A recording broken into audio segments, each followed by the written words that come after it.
Primeira carta de Paulo aos Coríntios, capítulo 12. Meus irmãos, quero que vocês saibam a verdade a respeito dos dons que o Espírito Santo dá. Vocês sabem que, quando ainda eram pagãos, vocês eram desviados de várias maneiras para a adoração dos ídolos, os quais não têm vida. Por isso precisam compreender que ninguém que diz que Jesus seja maldito pode estar falando pelo poder do Espírito de Deus. E que ninguém pode dizer Jesus é Senhor, a não ser que seja guiado pelo Espírito Santo.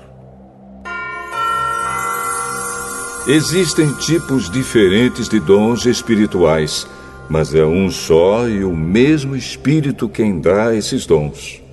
Existem maneiras diferentes de servir, mas o Senhor que servimos é o mesmo.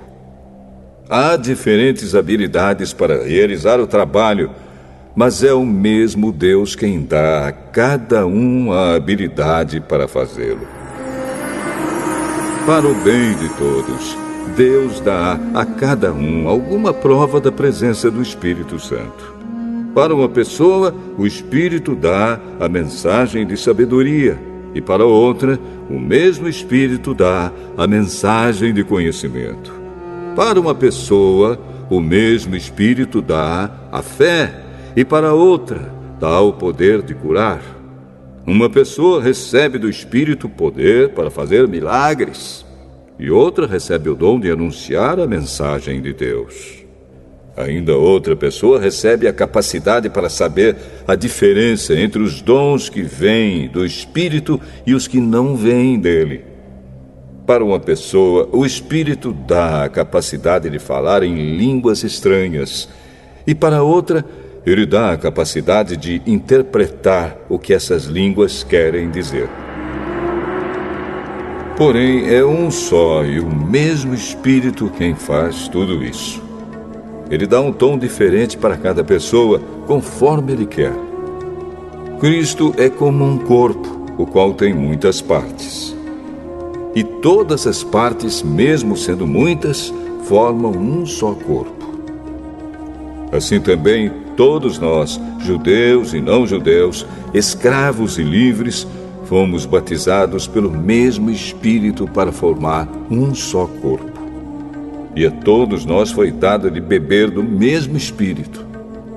Pois o corpo não é feito de uma só parte, mas de muitas. Se o pé disser, já que não sou mão, não sou do corpo, nem por isso deixa de ser do corpo. Se o ouvido disser, já que não sou olho, não sou do corpo, nem por isso deixa de ser do corpo. Se o corpo todo fosse olho, como poderíamos ouvir? E se o corpo todo fosse ouvido, como poderíamos cheirar? Assim Deus colocou cada parte diferente do corpo conforme Ele quis. Se o corpo todo fosse uma parte só, não existiria corpo. De fato, existem muitas partes, mas um só corpo. Portanto, o olho não pode dizer para a mão, eu não preciso de você.